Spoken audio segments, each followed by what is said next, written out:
Bonjour les amis, et nous nous retrouvons pour l'étude de la paracha de Pinchas, toujours d'après l'enseignement de notre maître Manitou.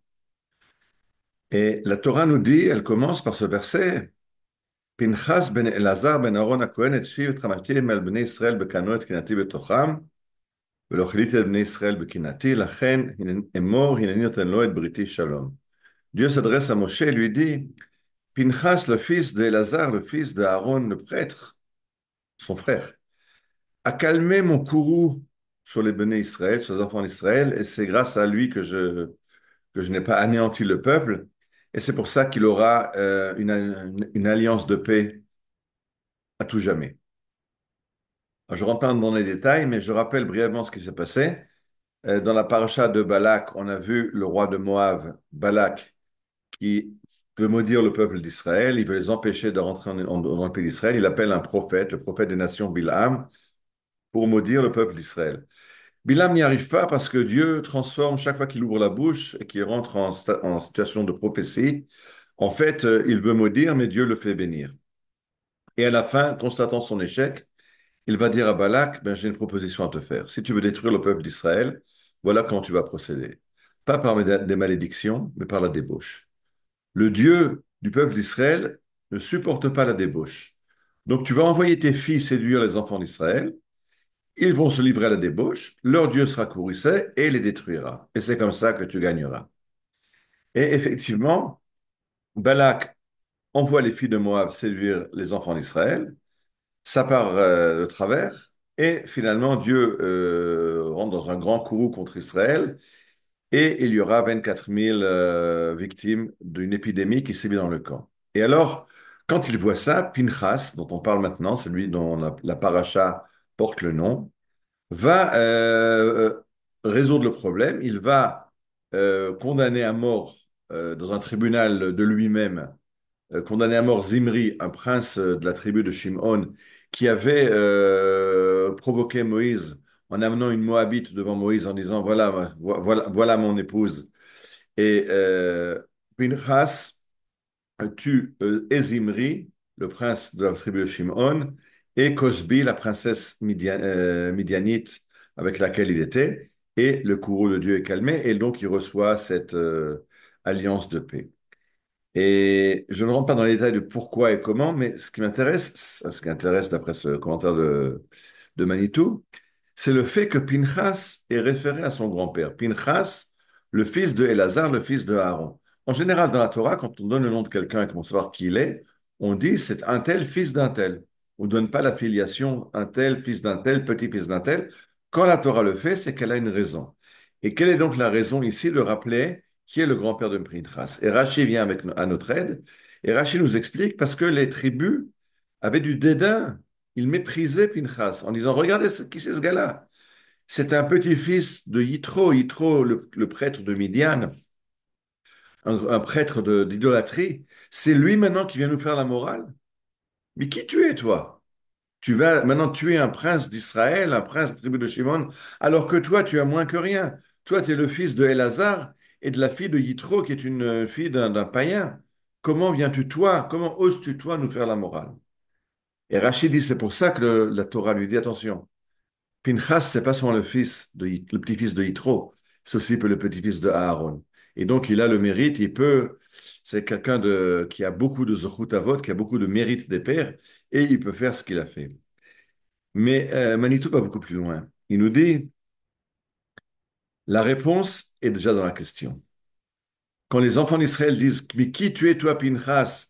Tu es le petit-fils de Yitro, le prêtre de Midian, et c'est toi qui nous fais la morale? Il nous dit en fait Rashi, oui. C'est parce que Pinchas est le petit-fils de Yitro qu'il a la possibilité de régler ce problème ce problème de débauche qu'il y a eu avec les Midianites. Pourquoi?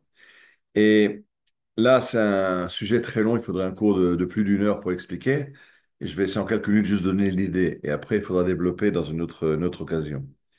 Il y a deux sens primordiaux pour l'homme, grâce auxquels l'homme appréhende le monde. Il a cinq sens. Mais les deux principaux, c'est l'ouïe et la vue. Effectivement, quelqu'un qui est malentendant, quelqu'un qui est malvoyant, c'est un handicap majeur. Et le Talmud se base essentiellement sur la tradition orale, donc sur l'ouïe. D'ailleurs, quand le Talmud nous amène l'enseignement, il nous dit souvent Tashma, viens et écoute ce que j'ai à te dire. Mais le deuxième organe, la vue, les yeux qui nous donnent la vue, c'est le sens avec lequel on appréhende les secrets de la Torah. Le Zohar, le livre de la Kabbalah, ne nous dit pas Tashma, viens et écoute, il nous dit Tachazé, viens et vois. Et effectivement, la vue est plus forte que l'ouïe parce qu'on voit d'un coup énormément de choses. Quand on écoute mot après mot, il faut assimiler. Euh, prenez un film vidéo et passez-le en accéléré. Ben, vous voyez le film, c'est un peu compliqué, mais enfin, en accéléré, on le voit. Mettez un son, une bande sonore en accéléré, très vite, vous ne comprenez plus les mots, vous n'êtes plus capable de comprendre de quoi il s'agit. Parce que l'ouïe va mot à mot, va pas, procède pas à pas, et la vue, d'un coup, on a une image énorme. Comme disent les Chinois, une image vaut mieux que 1000 mots. Mais ne peut utiliser la vue que celui qui a au début d'abord utilisé l'ouïe. La Gemara est très claire là-dessus que quelqu'un qui s'attaque à la Kabbalah sans être passé par la Halacha, par la Gemara, il court à un échec grave.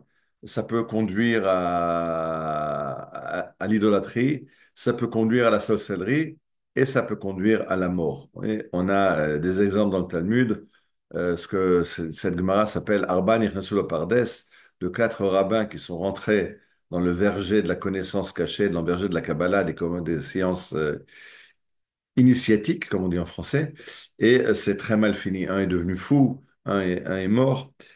Et il faut d'abord l'ouïe et après la vue. Maintenant, si on revient à la paracha de Balak, la paracha de Balak avait commencé par ce verset, Vayar Balak ben Sippor, et voilà que Balak a vu tout ce que Israël avait fait aux Émorites. Vayar Balak ben Sippor, Kol asher asa Israël l'Émorite. Et donc il appelle un prophète qui s'appelle Bilam, et en général un prophète c'est quelqu'un qui parle, mais là Bilam est appelé Shetum Ha'im, le prophète a l'œil fermé, il a un œil qui ne voit pas. Et quand il se définit lui-même, il va se présenter. Neum Shomaya Imreel, Masher Machazeh, Shaddai Yachazeh. Je suis celui qui voit les visions que lui donne Dieu. Et quand il veut maudire Israël, Balak va l'emmener sur des montagnes en lui disant, d'ici tu peux voir le peuple d'Israël. Donc en fait, toute la paracha de Balak, tout l'essai de maudire Israël, part défini autour de ce sens de la vision. Et nous dit Manitou, celui qui peut se mesurer à Balak et à Bilham, c'est le petit-fils de Yitro. Parce que de Yitro, justement, on a un verset très parallèle. Sur Balak, il est marqué Vayar, Balak et Kosher Asa Israël Émori. Et Balak a vu ce qu'Israël a fait Émorite. Quand Yitro est venu, vous vous rappelez aussi une paracha qui porte son nom, il y a marqué Vayishma Yitro Choten Moshe et Kosher Asa Israël. Et Yitro, le beau-père de Moshe, a entendu tout ce que Dieu avait fait à Israël. Donc il y a un prophète qui entend et un prophète qui voit. Et quand le prophète qui voit déraille et veut maudire Israël, alors c'est le petit-fils du prophète qui entend qui va venir régler le problème. Et c'est pour ça que, comme nous dit Rashi, c'est très important de comprendre que Pinchas est le petit-fils de Aaron et donc il est entièrement cachère, mais c'est très important qu'il soit le petit-fils de Yitro parce que c'est ça qui lui donne la capacité de régler cette débauche qu'il y a eu avec les filles de Midian. Alors comme je dis, il faudrait encore longuement développer ce rapport entre l'ouïe et la vision. Je rappelle que les deux premières tribus du peuple d'Israël, les enfants de Jacob, le premier s'appelle Reuven, parce que sa mère a dit, regarde, regardez, j'ai un fils, Reuven, c'est la vision. Le second s'appelle Shimon, Kishama Elohim Kisnonochi, Dieu m'a entendu. Alors, c'est déjà au début du peuple juif, on a ce contraste entre l'ouïe et la vue. Et il y avait un rabbin très célèbre, décédé il y a quelques dizaines d'années, qu'on appelait le Rav Nazir, Rabbi David Cohen, qui a écrit un livre entier qui s'appelle Kol HaNevoah, le retour, qui prépare le retour de la prophétie en Israël et qui explique que la prophétie en Israël est une prophétie auditive. Le prophète entend des prophéties par opposition à la philosophie grecque, qui est une sagesse contemplative, qui regarde. Alors, de nouveau, c'est juste pour vous faire envie de développer le thème. Quelle différence entre contempler et entendre?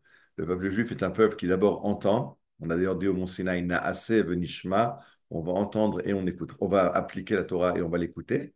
Et quand on a fait ça, alors on peut arriver au Tachazé du Zohar. On est déjà protégé des déraillements qui peuvent arriver dans ce domaine.